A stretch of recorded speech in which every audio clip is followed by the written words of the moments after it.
Good day, this is Professor Will, CBMD PhD. Today's Monday, June 7, 2021. It is 10:04 and 50 seconds a.m. Eastern Standard Time. Today's research, hemorrhagic fever. Also, feel free to check out my website. Well, let's hop to it here. Novel therapy for Congo hemorrhagic fever virus. Date June 1st, 2021. Source, U.S. Army Medical Research Institute of Infectious Disease. Researchers have developed and tested an antibody-based therapy to treat Congo hemorrhagic fever virus.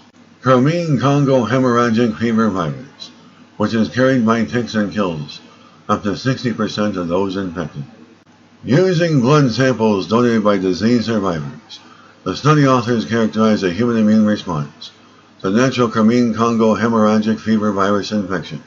They were able to identify several potent neutralizing antibodies that target viral glycoprotein, a component of the virus that plays a key role in disease development.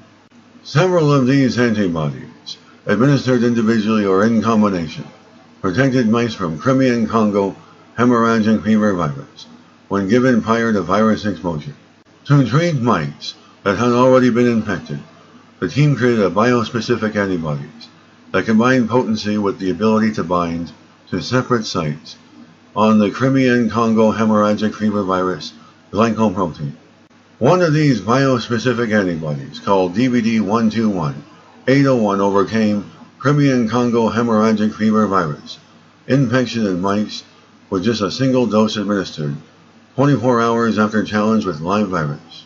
Efforts are underway to develop DBD121-801 is a potential therapeutic for human patients. Congo hemorrhagic fever virus is the most prevalent tick-borne virus that causes human disease and is endemic in countries across Europe, Asia, and Africa.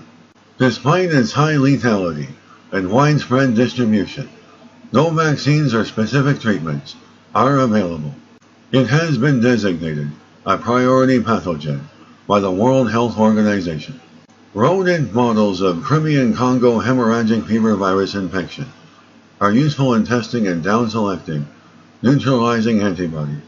However, to advance a lead candidate for therapeutic use, it will be necessary to conduct studies in larger animal models that more faithfully recapitulate human disease. Good day, this is Professor Will, CBMD PhD, on microbiology, bioinformatics, and pathophysiology. This video was created for educational purposes only. Hope you enjoyed listening. Until next time, have a great day.